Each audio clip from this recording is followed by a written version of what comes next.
Sergeant Stephen Birch, and I'm giving a speech on how to properly detain a suspect.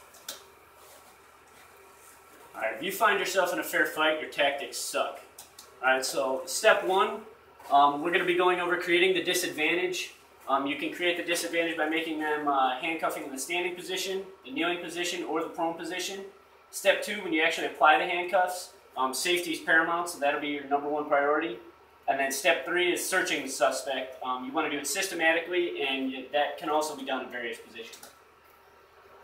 All right, creating the disadvantage. You want to be loud and clear with all of your directions. So, sir, put your hands above your head, spread your fingers. Spread your feet. Turn away from the sound of my voice. Stop. Slowly bend at the waist. Place your hands on the small of your back. Now in this position, this is creating the disadvantage. So right here, where the camera would be your overwatch. Your overwatch position is going to be providing security for you during the duration of your handcuffing. So the reason we have their feet spread is because they're off balance. They're bent at the waist because they're also off balance. When their fingers were over their hands were over their head and their fingers were spread, it's to ensure that they're not carrying any weapons, anything that can harm me during the handcuffing process, which is going to come up next. Okay, so now go ahead. We're going to be applying the handcuffs. Okay, the handcuffs can be applied from the standing position, the kneeling position, or the prone position. So go ahead and drop to your knee. Here's the kneeling position. This is for more high risk stop.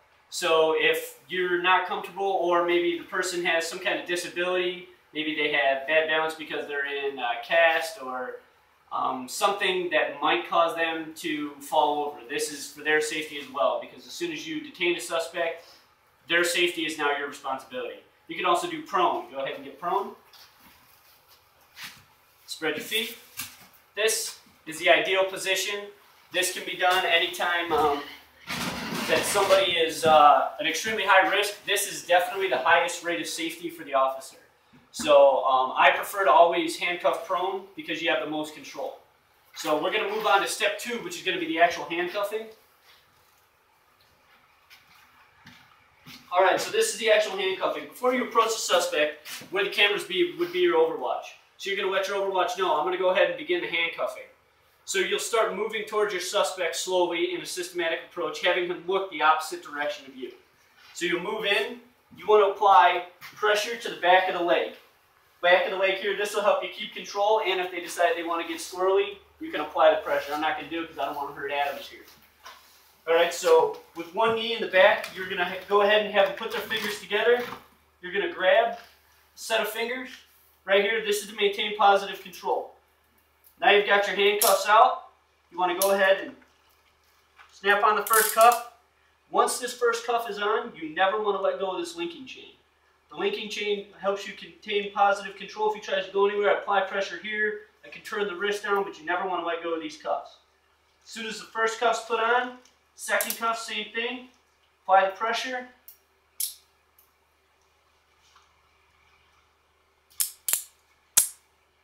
Alright, now both of them are secured. One thing that everybody always forgets is the double lock. Okay, you have to double lock the cuffs to stop the cuffs from tightening on their own. So what you'll do is you'll go ahead and pull out your handcuff key, click one double lock, click the second double lock. Check to make sure that they can't tighten. And again, the reason we do this is because once they're handcuffed, the suspect is your responsibility. So with these handcuffs, if they sit on them, they lean on them, and they tighten up, any injuries that they sustain once they're in these cuffs is your responsibility. Okay, so go ahead and we'll move on to the third step. The third step is going to be your searching. Okay, searching is a systematic approach from beginning to end. We're going to go ahead and search standing because it's the easiest. So go ahead and lean back to a knee. Stand them up. All right, now the whole time I maintain positive control here. So now I've got the linking chain again. Searching again, your overwatch now. Your overwatch is going to be in the same position, providing security for you the whole time.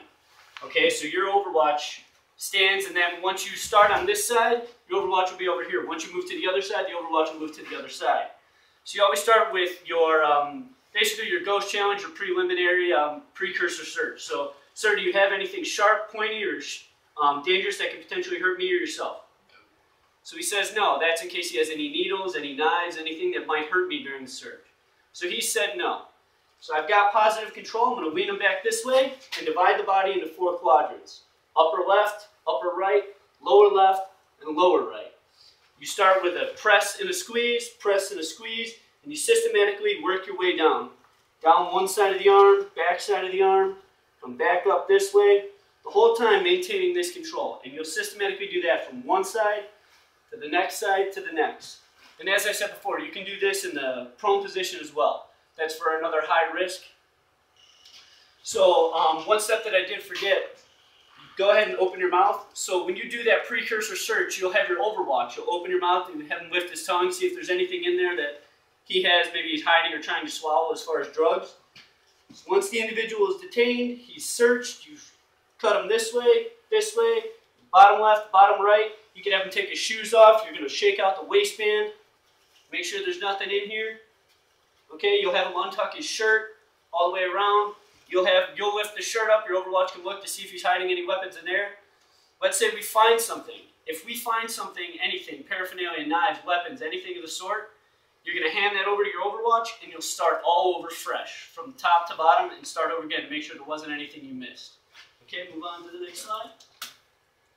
Alright, so I'm going to go ahead and get Adams out of these handcuffs here.